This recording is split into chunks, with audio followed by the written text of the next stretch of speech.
Everyone, চলে এসেছি নতুন একটা ভিডিও নিয়ে। লোকেশন ছিল আমার একদম কাছে আদ্রাতে। আর এই যে আমরা ভেতরে প্রবেশ করছি। ব্রাইডও টাইমেই ছিল, আমরা এখানে সেট আপ রেডি করে নিয়েছি সব কিছু। আর এই যে আজকে ব্রাইড, বলো কীরকম লুক চাই? নর্মাল টাইপের, আর একটু চুলটা সামনে দিকে একটু ফুলিয়ে দেবে, আর চোখটা বেশি ইয়ে করো না, একটু হালকার মধ্যে। হ্যাঁ হ্যাঁ হ্যাঁ।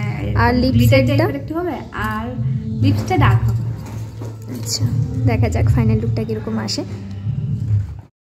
ব্রাইডের কথা মতো আমরা কাজটা শুরু করে দিয়েছি। ব্রাইড ঠিক যেরকমটা চেয়েছিল ঠিক সেরকমভাবেই করা হয়েছে। প্রত্যেকটা জিনিস জিজ্ঞাসা করে দেখিয়ে করা হয়েছে, আর ছোট ছোট ক্লিপের মাধ্যমে পুরো ভিডিওটা তুলে ধরা হয়েছে। তোমরা আজকের ব্রাইডকে দেখে জানাও তো কীরকম লাগছে। একেবারে পুতুল পুতুল লাগছে না? হ্যাঁ, আমার আজকের ব্রাইড খুব মিষ্টি দেখতে, একেবারে পুতুলের মতোই লাগছিল তাকে। আর এখানে দেখো পুরো মেকআপটা রুম লাইটে দেখানো হয়েছে, কোনো রকম লাইট ইউজ করা হয়নি। কি সুন্দর লাগছে না তাকে? তার তো খুব পছন্দ হয়েছে। আর তোমরাও জানিও কিন্তু কীরকম লাগছে। আর এখানে এক এক করে জুয়েলারিগুলো পরানো হচ্ছিল। ব্রাইড যেহেতু টাইমেই ছিল, তাই আমাদের সেরকম কোনো তাড়াহুড়ো করতে হয়নি। আমরা ঠিক সময়ে কাজটা কমপ্লিট করে আসতে পেরেছি।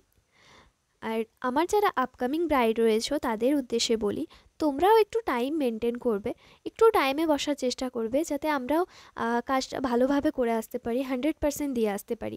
তাতে তোমাদেরও ভালো হবে আর আমাদেরও।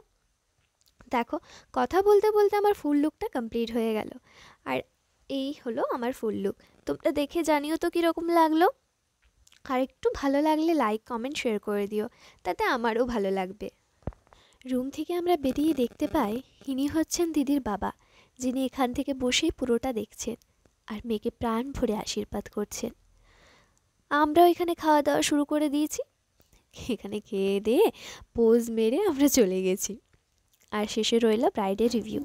কেমন লাগলো সেজে বলো? পছন্দ হয়েছে সব? হ্যাঁ, খুব ভালো হয়েছে।